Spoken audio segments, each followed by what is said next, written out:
This is NEGOTIATEx TV. Hello and welcome to the NEGOTIATEx podcast. I'm your co-host, co-founder, Nolan Martin. With me as always, Aram Donigian. Aram, how are you doing today, sir? Well, I'm great because we get our second interview with someone from the land down under. Yep. And for those who are tuning in, you know that means someone has to be a little inconvenient. But our guest today was kind enough to find a time that was only semi-inconvenient for her and really not too bad for us. The family's going to hold dinner, so not too bad. Folks, today we have Sally Foley-Lewis joining us. Sally helps middle managers move and improve. She boosts self-leadership and leadership by helping people reach their potential. Sally positively impacts effectiveness, confidence, and results. With a leadership development career spanning more than 20 years, she has held roles from operational to CEO, and she's seen middle management from every angle. She walks the talk. Sally is a global award-winning professional speaker, facilitator, and executive coach. The drive to support and skill managers comes from her own senior leadership experiences. Sally delivers presentations, keynote speeches, workshops, and coaching to help skill managers boost productivity and self-leadership. Sally has worked with more than 15,000 managers and leaders from medium-sized to global organizations in Germany, the Middle East, Asia, North America, and across Australia. Her extensive qualifications, wicked sense of humor, and ability to both engage and inspire help her make clients feel at ease in the work they do with her. Sally, thanks so much for joining us. She sounds awesome. I can't wait to meet her.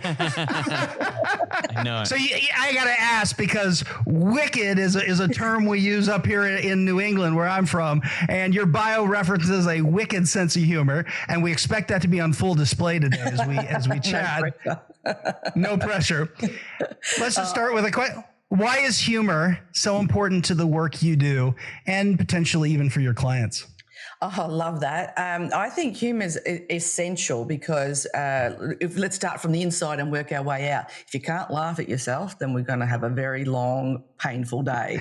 You know, I think one of the things that as leaders, as just humans in this world, if we can't find the funny in something, then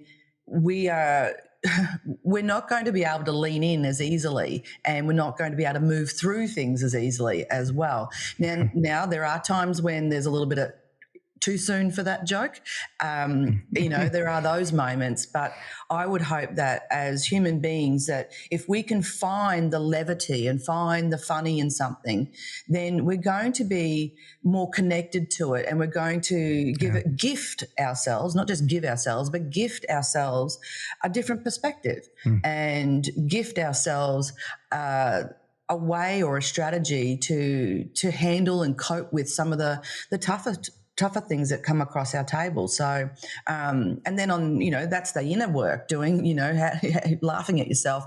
But if you can bring humor to a group, then wouldn't it be a nicer environment that you can all have a laugh together, you can collectively look at a situation and enjoy the humorous side of it where it's appropriate. And that's a bonding thing. You know, when you walk out of a theatre when maybe you've seen a comedian or you've been to a show or something, and you just watch the energy of the collective walk out that theatre. People are smiling, and they're smiling at strangers, Right. And so I think it's absolutely essential to have a bit of humor. I would agree. And even, wouldn't you say, Nolan, even in the military, a sense of humor was an essential thing. Yep, for sure. Yeah. And also I think especially when we go into certain situations with a preconceived notion that it needs to be serious. And I've been in a situation where I was brought into a sales meeting and everyone was all serious, and you can see it was all about posturing and all about power and who had the authority. And of course I've walked in going, hey, because I had nothing vested and nothing to lose, nothing to gain was where my head was at. And so we're talking away, and I'm a reactionary person. I'm an extrovert, and I actually sat there when they complained about a certain thing happening in certain programs. I said, "That's all right. We won't do that again." And everyone giggled because it was easy. We're not doing that again. And it was a little bit of levity. And I think that broke the ice and made it easier to move into the next phases of those discussions. So, yeah. Well, Sally, reflecting on your career journey and experiences, what is it that led you to your current work, and specifically the focus you place on developing high-performing middle managers? Oh, thank you. Yeah, I can start way back when I was a child, but we won't. We don't have that much time. I've always been thrown into leadership positions, even as a child, but also the reason why I really love working with middle managers is because I've seen that position from every vantage point. Whether I was reporting to middle manager, being a middle manager, or having as a CEO to oversee and guide and direct and lead a middle manager or two.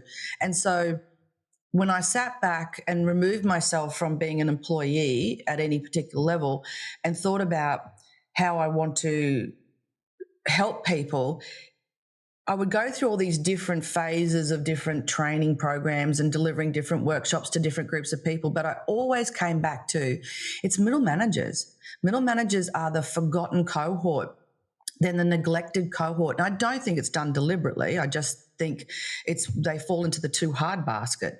And another reason why I love working with middle managers is because they either want to stay where they are, just do it better and have it a little bit easier, not a lot easier. They don't want it to be too easy, but they want it a little bit easier, or they're ready and they want to move up. And so there's so much scope and so much desire for improvement in that band that it's very welcoming. I think a lot of programs that are delivered for frontline are fantastic, but they get a little bit into more technical kind of things versus when we're at that middle band, we're actually looking at self-leadership and leadership and a little bit of tech, but it's more the soft skills. It's more that real professional and personal development bleeding into leadership compared to any other sort of role. And I'm going to be a little bit cheeky and a little bit provocative and just say I don't want to work with the C-suite. C-suite, I love you, but you can do your other stuff. And that's a bit cheeky. But the reason why I prefer middle managers to the C-suite is because I think that I can see if I can work with middle managers now and set them up ready for being exceptional leaders when they get to the C-suite, then, I've done my bit. I've done my bit to help the C-suite. So that's probably the most diplomatic way of saying it. Well, I love it. We're going to dig in really into your work and focus on the middle managers in a lot of depth. Before we do that, though, I wanted to ask you if you were sitting down with someone in the C-suite, senior leadership of an organization, and you were convincing them about why and how they should be investing more in their mid-level talent, what is it that you would tell them? Cut straight to the chase, I would say, because your middle managers have got the opportunity to be the trilogy of success. And that's what I call, I've got this little phrase called the trilogy of success. And that is because they're in the middle, they get to inspire the front line faster than any other cohort in the organisation. They are more visible, and therefore there's more tangible connection that the mid-level managers get to inspire the front line. And then at the mid-level, also because they are in between and they're the conduit between the front line and the strategy, between operations and strategy, they are also perfectly positioned to collaborate across. Because they know what's going on, or they're closer to finding out and faster at finding out what's going on at the front line, they're in a really good position to be able to quickly, this is where agile comes in, to quickly collaborate across and look at efficiencies, look at opportunities, and take those opportunities faster than it would if it had to just go all the way up the top and back again. And so that's where I think the collaboration is that second part of that trilogy of success. And then the third part is they are in the position to influence. So we've got inspire down, collaborate across, and influence up. And they get to influence up because they know what's going on. They get to take that information at the front line, analyze it, and then be able to feed that up so that the strategic direction of an organization is actually well informed, not well guessed. I love that. Yeah. Thanks. So as you describe this unique place where mid-level managers are able to influence a line in a variety of all those different directions, how do you help them navigate the complexity? What do you see as key habits and practices of confident middle-level managers? Yeah, there's a lot in there. So sit down, folks. Put your seatbelt on. It depends on what's going on, right? And it depends on the organisation, the culture of the organisation.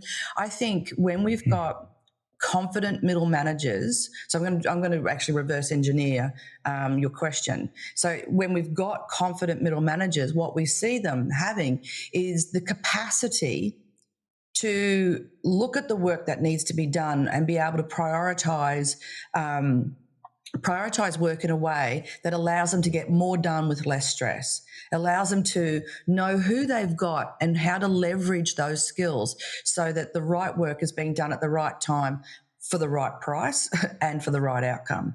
And so that's the capacity piece. And then there's also their capability. And so a confident middle manager is someone who I think is a lifelong learner, and what they're doing is constantly looking at ways in which they can improve their own capabilities, whether it's looking at their own leadership style, whether it's understanding how to communicate more effectively, being a better listener, knowing how to truly delegate, and doing the inner work that allows them to let go and trust so that they do actually delegate and don't tip into micromanagement. Being able to have those critical conversations and performance conversations in a way that leads to better productivity, better performance, rather than an accusation of bullying, It's all those elements around their own capability and vulnerability with that. Like knowing that they're not going to be great at everything. So how do they build in the capability of the team as well to help them where there are gaps? And then the third element, because everything looks good when it's in threes, the magic threes. Always. A confident middle manager also has conviction. So I say capacity, capability, and conviction.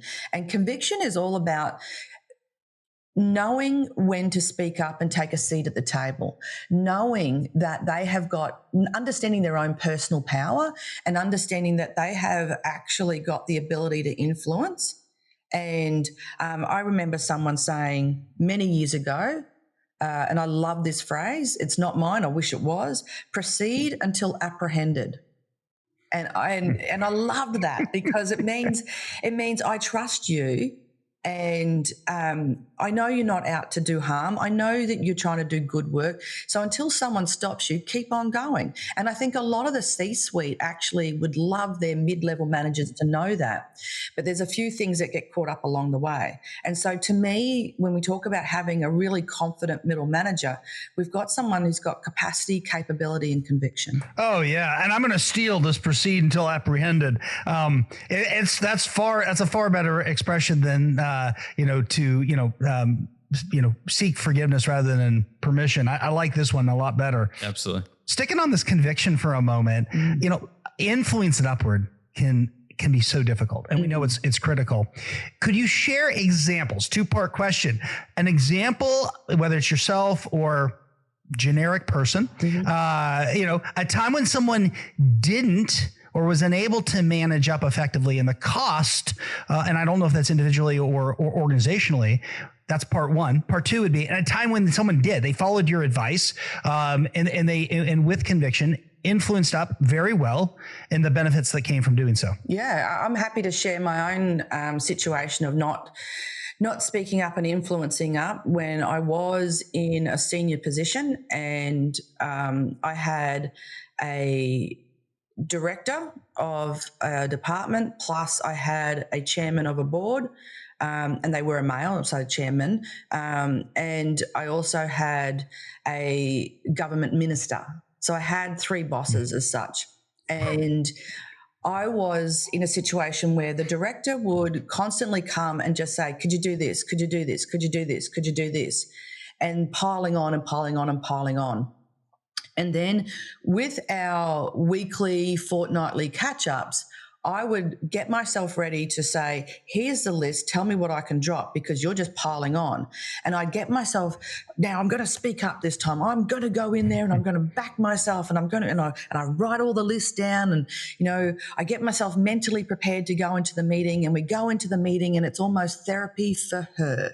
I sit there and listen and listen and listen about how hard she's got it, how much work she's got to do, what's going on.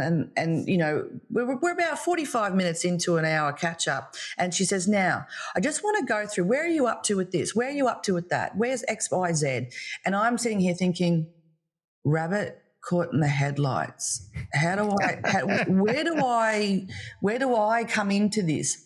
And so, even though I knew instinctively at some level I had to say something, I had to pattern break what was going on, because we're talking over a year of this happening over and over, and me trying to justify and trying to ask for, and unfortunately, and this is the folks, this is not what to do. I lost it.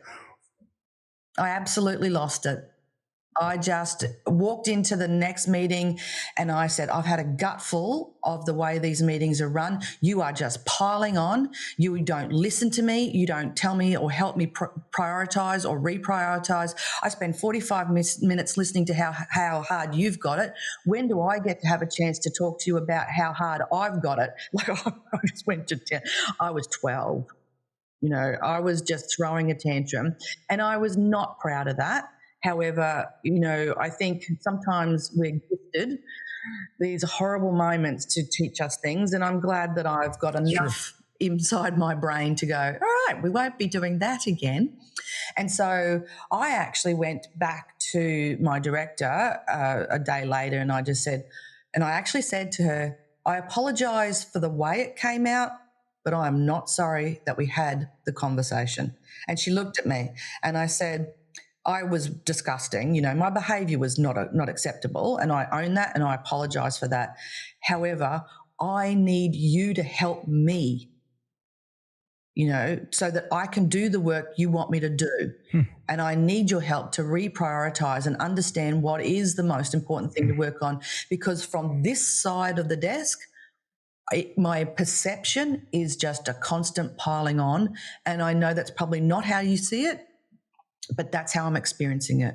And so that was an awkward conversation, but a better conversation. Our relationship took quite a bit to come back to being okay again, but we both decided to lean in and keep working at it, and it got better. It got not perfect, not back to where she thought we were great, and I knew that it had a little bit of, when you dent something, like a can at the supermarket, you look at the dented can and you think, do I want to buy that one?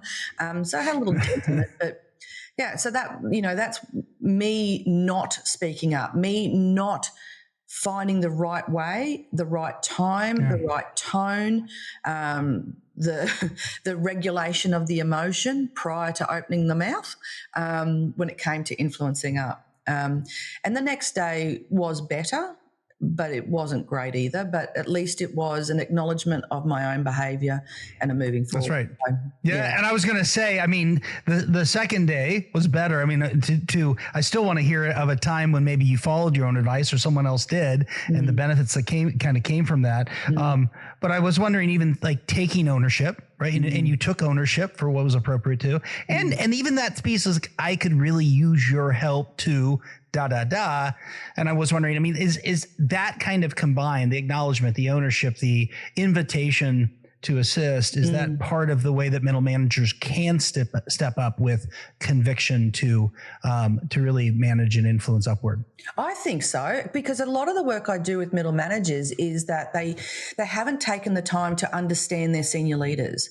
They haven't taken the time to actually sit there and say, is my senior leader a big picture thinker, or do they get granular? Are they fast paced or slow paced?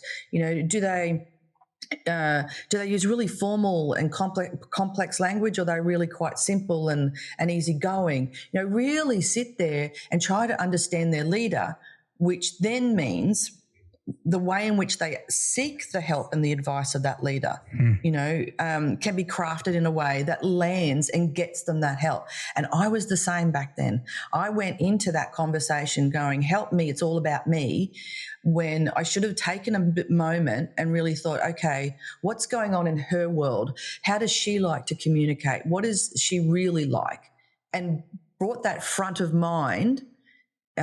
Because it's easy to think you know someone, but if you don't actually sit down and analyze it and really, really look at it, then you walk in communicating how you like to communicate rather than communicating how they like to communicate. You know, we're often told to be reader focused when we're writing. Well, why don't we be receiver focused when we're talking and listening? I like that. Yeah. Yeah.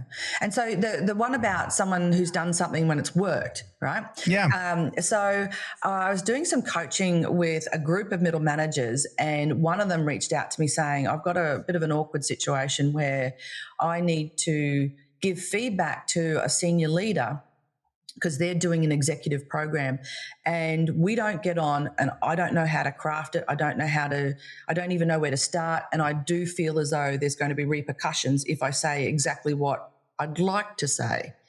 And so I could sugarcoat it and dull it down and, you know, really weaken the feedback, but then things won't improve if I do that. And so they were really struggling with how to influence up and how to really give that feedback in a way that it would land. And so I actually encouraged them, that person, to come back to the group. And as a group, let's, I don't like role plays. Role plays are cringy, but for want of a better phrase, we role played, or we scenarioed it. How about that? We scenarioed it. And so I said, put it on the table because your colleagues know who this leader is. This is a safe space.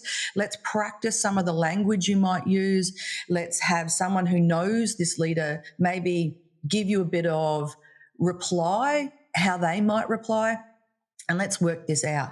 And so we spent about an hour and a half on this, actually. It was really, really cool because their colleagues, because they knew who that person was, were really invested in being able to help this person really craft up the way they needed to influence up. And they pulled out an emotional kind of phrasing and language. So how I feel, how I perceive you, and really owning that. And it's how I perceive you, how I feel when this happens. And then also really concrete examples from a few projects and a few meetings and a few things, but they were really specific so that what that did was it was, you're always, you know, when we walk in and say, oh, you're always doing this, well, that's not right and that's not accurate. Whereas this leader could walk into that conversation going, I own this, and it's backed up by these really concrete examples. So it's not all the time, but here, and here is when it happened. And so interestingly, they were ready. They went and they actually gave the feedback, and it actually went really well. But what surprised all of the group was a couple of weeks later, two others who were in the actual group came back and said, we applied the same process and it's worked really well. And so, even though they were there supporting and helping and giving, it had that ripple effect of empowering others as well. And this is where you know, being able to influence up is really critical. But when that trilogy of success, when we're collaborating with our across, if we see our other mid-level managers in the organization as our team members, as our teammates, you know, and having those conversations, those safe, supportive conversations around, look, I've got this situation and I need to tell the boss, what would you do? How do you think I could do this? Could you help me work this out? How much more empowered would we be as a mid-level manager? And interestingly, I saw research on this ages ago that frontline staff really benefit when mid-level managers really collaborate across, because it actually helps take the pressure off the front line, and the mid-level managers actually have a cohort to help them to influence and manage up. So, you know, everyone wins. Everyone wins. So as you answered that just now, the question that came to mind was around this trilogy of success. And I know we've really just focused on the kind of the upward, the aspect of that so far. I want to get into the other two, but are they inextricably linked? And is it, I would imagine it's possible to do one well and not the others, but is it like an exponential gain when you get all three right? Oh, absolutely. And I think you can sense that it could be. And yes, we can do one or two better than another. And so the challenge of that, right, even though I'm touting how good it is, the challenge of it, and this is why I think middle managers have got it more interestingly than most in an organization, is that they've got to be able to okay, I don't like the word pivot. Thank you, COVID, but you do have to pivot, right? You have to be able to pivot from being inspirational downwards to influencing upwards really quickly. You so much so that your head spins. So that's the challenge for the middle managers, is that they've got to be able to understand that their communication is inspiration, collaboration, or influence. And it has to be, you're swapping in and out of it really quickly sometimes. You're walking out of one meeting where you're the most junior person in the room being asked to influence up, being asked questions and being put on the spot and being able to give the data and your expert opinion on what's going on. And then 5 minutes later, you come out of that meeting and you've got to handle a performance conversation with a team member that reports to you. Snap, so it's, possible that, you don't do one or some of them well. But I think if you're wanting to be a really confident middle manager, that's something that you would work on. Being able to be able to do all three well, and also being able to have the resilience and the speed or agility to swap quickly as well. Hey everyone, Nolan here. I have to jump in and end today's podcast for part A of the show. Be sure to rate, review, and subscribe to the NEGOTIATEx podcast if you haven't already. And also join us next week for part B of this awesome interview. Hey, thanks for checking out this video on NEGOTIATEx TV. If you found any value at all, please hit the subscribe button, hit the notification icon if you want to be notified of future videos. And then we also have a couple videos over here that you might be interested in checking out. If you and your small business, your team, are looking to get negotiations or leadership training, then you can head over to NEGOTIATEx.com and learn more about the coaching services we offer. Thanks, and I'll see you over in the next video.